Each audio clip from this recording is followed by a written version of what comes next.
Welcome to Full Moon's Videozone. We're obviously on an appropriate set for a full moon movie. We have a mausoleum, coffin, corpse, a big skull. These pictures are getting weirder and weirder. You know, we have a film coming out called Shrunken Heads that's actually playing theatrically right now. It's about these three kids who meet an untimely death. This bizarre Haitian witch doctor brings them back to life, shrinks their heads, gives them superpowers, and they avenge evil. Oblivion's coming out real soon. It's a sci-fi western about cowboys and aliens. We have Dark Angel, which is about a chick from hell. We have some very weird shows that we're making, very horrific shows under the Pulse Pounders heading. Pictures like Castle Freak that Stuart Gordon is doing for us, Subhuman, Dollmaker, Voodoo. Nothing but weird and bizarre movies for you fans. And of course, I'll see you on the next edition of the Videozone.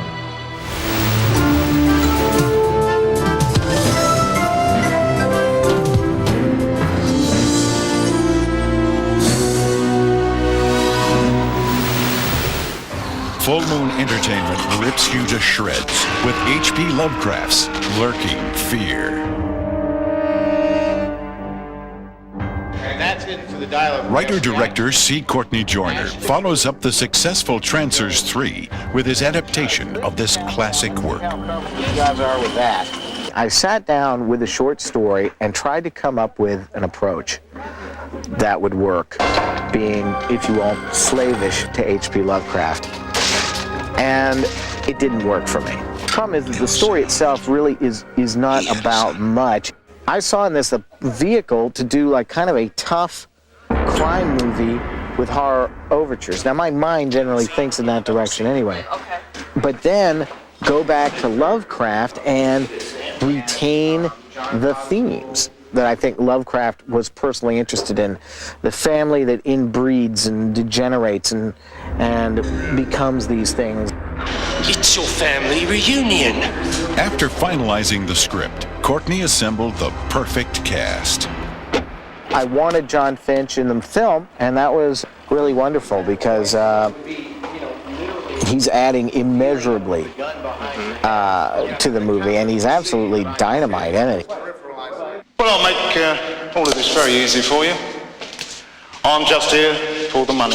And then Ashley Lawrence came in, and when Jeff Combs agreed to play Dr. Haggis, that was it was a huge plus for me. Jeff has an identification with H.P. Lovecraft, of course. Oh, okay.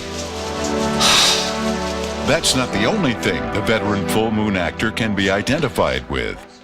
I don't know, but I keep getting cast as the doctor. Even before Reanimator came along, I was like a medical student. Of course, Dr. Mordred, you know, just your average run-of-the-mill mystic sorcerer. If there was a Miskatonic, I'd be head of the medical unit at this point. Jeff could start by consulting on human anatomy for Full Moon's makeup effects team. They certainly had their hands full. Well, this is a heart that's just been pulled out of a human body. And for this shot, we've just rigged it with a blood tube at the top. So after dressing it with blood, we'll pump blood through it, and it'll just continue to drip out. It's okay, Very good. Another successful bleeding heart. I am prepared to sacrifice myself. Actually, I'm all heart, so most of me is torn out in the end of the scene. Though I walked with Only a chosen few, like special effects actor Michael Todd, can handle the arduous task of ripping people apart. If you fight... This is my job. This is what I do for a living. Someone unbelievable. But it's not all fun and games. As far as the makeup itself, it takes about 4 hours. The makeup guys will say 3, but it's 4. And to have a job where you're supposed to sit still and do nothing for your first 4 hours, it's not a bad job. You can't complain about that. But why does someone who can do this, and this, and this, have to be led on set? I can't really see. So what's the main attraction of being a creature? Dress up like a monster and chase pretty girls around for a living. Where do I sign? But Michael and the creature had some pretty tough competition. she's not a victim, but she still has humanity. So it's not just like a ninja woman, Right. because there's a conscience there, Right. you know, but she's very strong. A strong physical presence requires practice. I'm good with a gun now, and I knew that that was very important because she trains for a year, so I really have to know what I'm doing. And that's a great opportunity, especially living in Los Angeles. It's a good thing to know, yeah. Practice can become a bit of an obsession. We've been rehearsing, as you know, at Castle Sterbe, you know, in the hallways, in the dining rooms, outside, in the streets of Bucharest, yeah. We live, eat, and breathe lurking fear. It's now an obsession. It's beyond obsession. It's into need. We have to do it. We must do it, or we die. That thing almost killed me. Hey, that's the first time I thought it was on our side. Death can be a positive thing. After a long stint on location, it means finally going home. And cut. Being the last guy to survive on a picture like this, everybody's going home at the end of next week. Kill them, they go home. I'm thinking about trying to save a couple of them at this point. Apparently, Blake wasn't too successful. Baby's really tough. Come on. Allison Mackey seems like she could have handled it. I've never done a full-out fight before. So this is kind of, this is really taxing on my body, actually. I've had to do a lot more running and some weightlifting and stuff like that to get ready. I am supposed to look like a judo expert, and I find that really funny.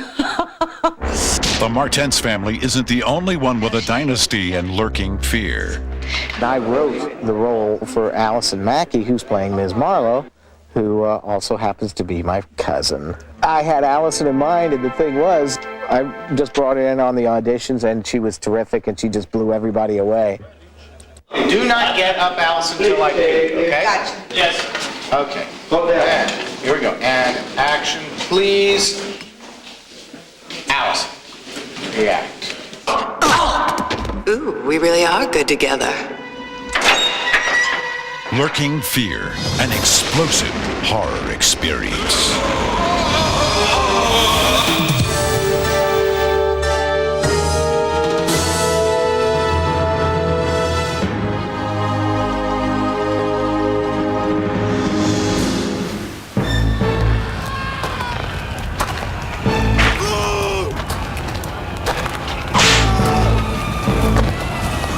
Continuing to persist with your seditious nonsense about the world above?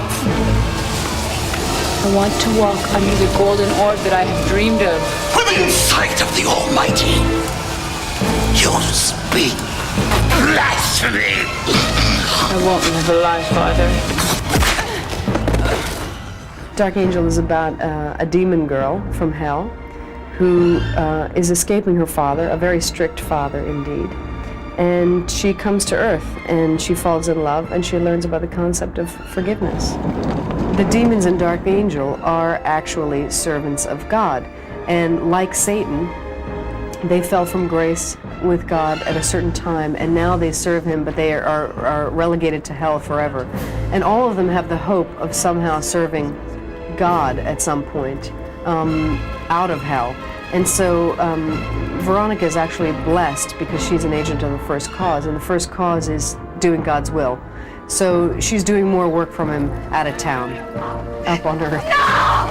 Come on, join the party. Dark Angel does have her own code of ethics, which are very inflexible. Anyone who commits any sin is condemned to death, really. Hey, you better keep moving, miss. And allow you to do violence upon this man without cause? How would you like to spend the night in jail on a prostitution charge? How would you like to die in a state of mortal sin? Whatever they were doing, we can't have people running around trying to take the law into their own hands. I mean, that's why we have police. Punishment of evil is the highest virtue one can ascribe to, Max. God's will must be done. The romance between Max Barris and Veronica is quite strange, because the thing that's important to know about Max Barris is that in the first scenes we see him in the emergency room, and he's had quite a tough time of it because he faces all sorts of horrible situations every day in the ER. And in a sense, he's at a loss of faith. So when he meets Veronica, he feels that she's in a sense been compelled to him because he had lost faith. And now she's there, and she's really telling him that there really does exist heaven and there really does exist hell. So in some way, this good work that he's doing every day is worthwhile and appreciated. I'm here because I was compelled to. You found me because I was lost. You have little faith. Veronica was played by Angela Featherstone, and Angela didn't have a lot of previous experience acting for film, but she's so extraordinary looking and she looks so incredibly beautiful on film that it was, in a sense, just a matter of her interpreting this idea of who Veronica is. Hell was visually influenced by not only comic books, but by certain painters. It was influenced in some way by H.R. Geiger, and it was also influenced by one particular comic book that's a Japanese comic, I think, called Densogo. The fact that we happened to find the volcano location was just sort of incredible good fortune, because in fact a lot of the images that I'd looked at had a sort of volcanic landscape. Hell was shot in a fantastic place in Romania, in a 17th century castle that had been built by a man who was very wealthy, built this enormous castle, and then fell from his wealth, and the whole area dilapidated completely. He just let it crumble. It looks almost like it's been bombed. What was interesting about it was that it had a series of archways, and there was also the possibility to light the walls on fire, which isn't really common in most of the locations you go into. And I quite like it that way, in the sense that the film seems to have its own, it takes place in its own time, and so it also takes place in its own locale. And I find that quite satisfying about it. Don't you know what I am? No. I personally tend to be more interested in cross-genre and sort of hybrid sorts of stories. And I think that that's something you see in the work of women directors. Dark Angel definitely isn't in the genre. It's more in the genre of a journey film and a rite of passage film and a love story, in a sense.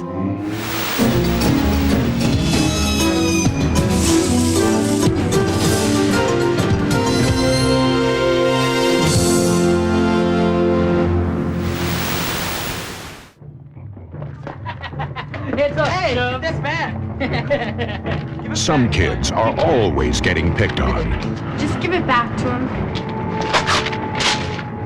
and there's nothing they can do about it. Come on, you guys. Look, Sally, could you just stay the hell out of this, okay? Even when things seem to be going their way. You're trembling. The bullies won't leave them alone. And that's for putting your hands on my girl. But these kids have someone watching out for them. Those boys bothering you. Someone special. But even he couldn't save them from their fate. They're dead, but not for long. I command you, awaken. What have we here? I can't feel my body. I feel so weird. This is so bad. Now the little guys are in charge.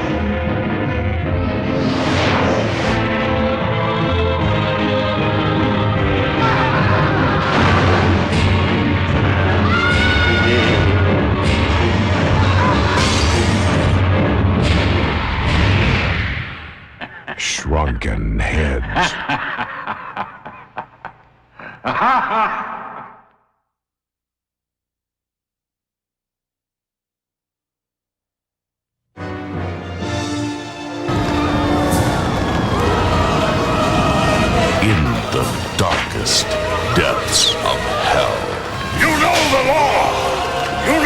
forbidden for us to leave this pit! I would happily pay the consequences for a single day of freedom. An avenging angel has found the gateway to a world of unchecked evil. The demons from hell are coming! A world called Earth. It is only you who would make the ascent wearing your own flesh. Heaven has chosen her to judge our souls and send sinners. Please! Get away! Straight to hell. Who's ever responsible for the killings is probably on some sick quest. On a mission of vengeance, the last thing she expected to find was love. I want you to accept me into your dwelling. Now, passion. Are you attracted to me? Veronica, you are a complete and utter mystery to me. Will control her fate. It's not in my nature to turn away from evil, Max. Are you responsible for those murders? I'm not human, Max. I turn into another person. A person that might repulse you.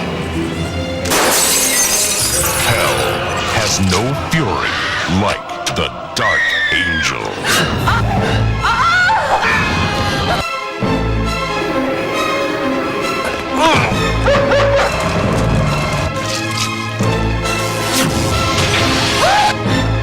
Who the hell are you? Don't you know what I am? Dark Angel. The Ascent.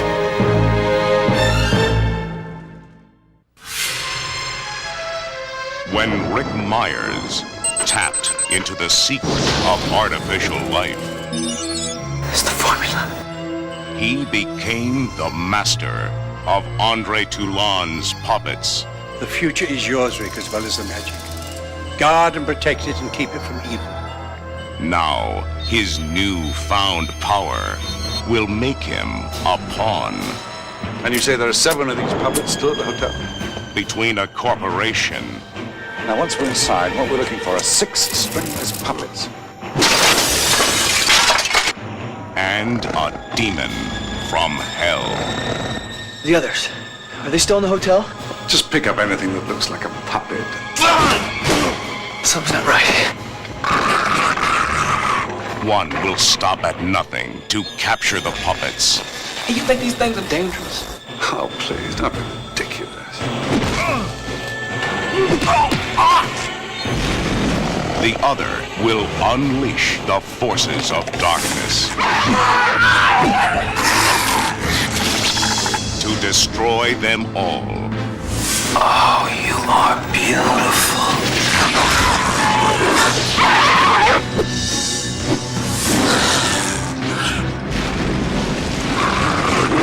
We have their magic.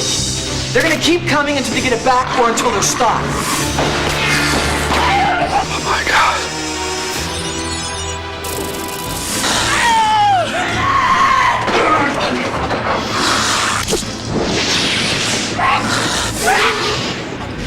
Puppet Master 5, coming soon from Full Moon Entertainment.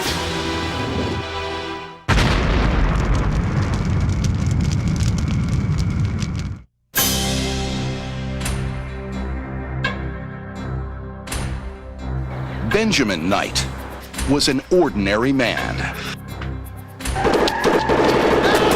until a battle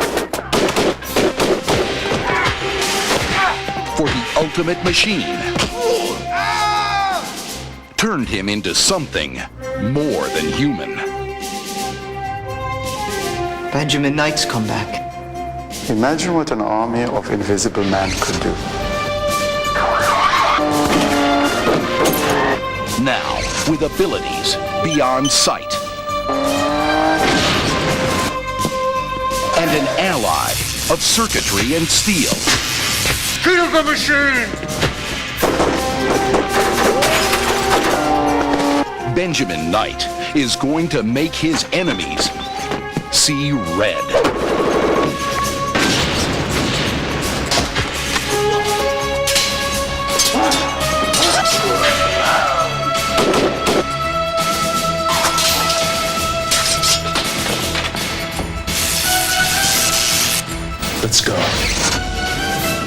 Invisible, coming soon from Full Moon Entertainment.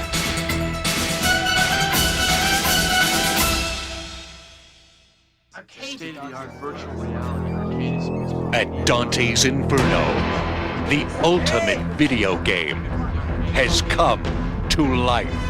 This is arcade, and it's all done in virtual reality. It's so real, you'll actually think that you're in the game board. I am arcade. If you want to play games, you picked the wrong machine.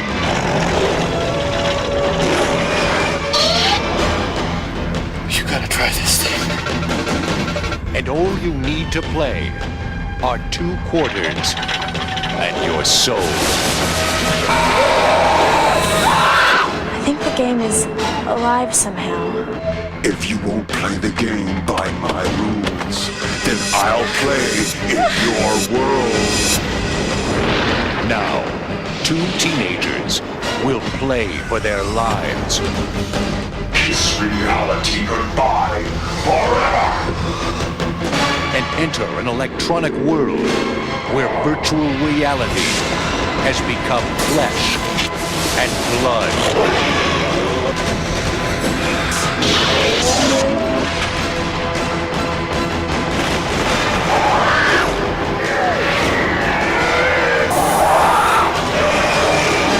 Congratulations, Alex. You've almost made it to the final level.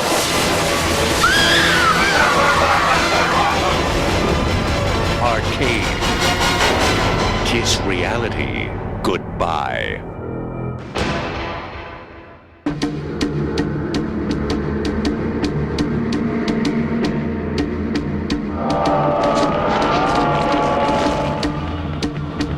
An innocent in a spell of evil.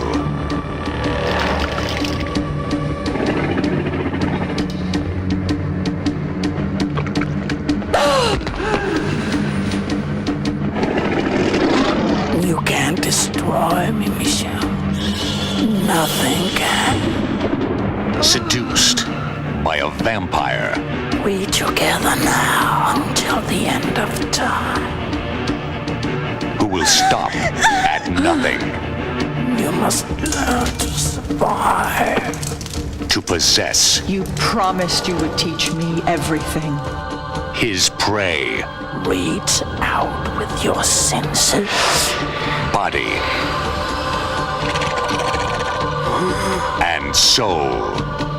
Take him.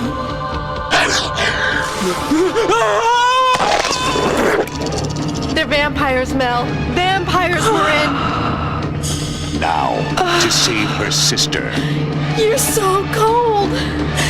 You're dead. A woman will enter a world beyond her worst nightmares. Let there be a bloodbath.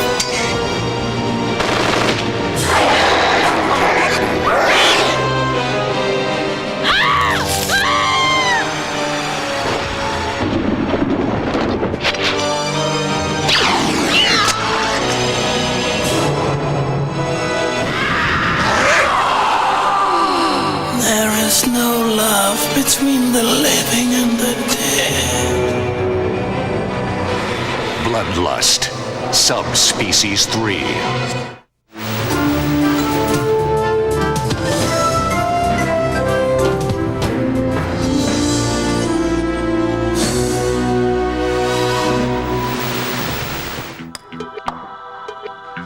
So I'm not an athlete, but I am Denise Duff, and you may remember me from Subspecies 2, Bloodstone. I play Michelle, the fledgling vampire.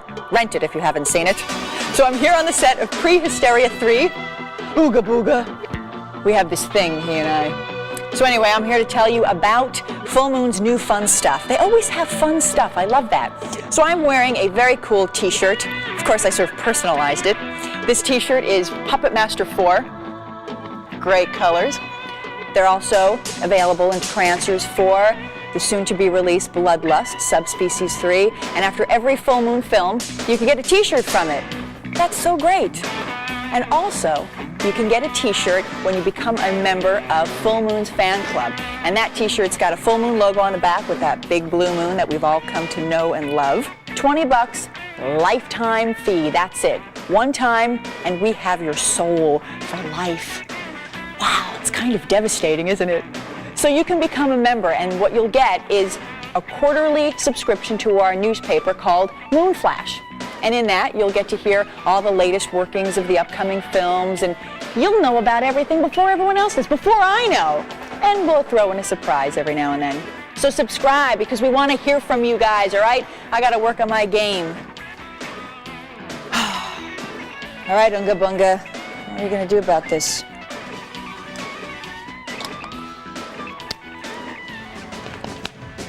Hey, we got hot new CDs from Full Moon's very own Moonstone Records, including Quiet Riot's Terrified, and David Arkenstone's score to Robot Wars. And we also have Full Moon's very own main title, Madness. And you know what that has? It has all of the themes to Full Moon Pictures, all right? So go out and rock on, guys. We also have original posters available with artwork from all of our Full Moon pictures, just like on display at your video store. And don't forget our trading cards, you can get those too. And we also have limited edition model kits with characters from the Puppet Master series, including Six Shooter and Blade. Ooh, he scares me. For more information on how to order Full Moon merchandise and become a fan club member, you can call us at the Full Moon Hotline at 1-800-999-9559. Or you can write to us at Full Moon Entertainment, Box 526, 8721 Santa Monica Boulevard, West Hollywood, California, 90069. Well, looks like I'm out of popcorn. I'm going to go fill up, and I'll see you guys at the next Videozone.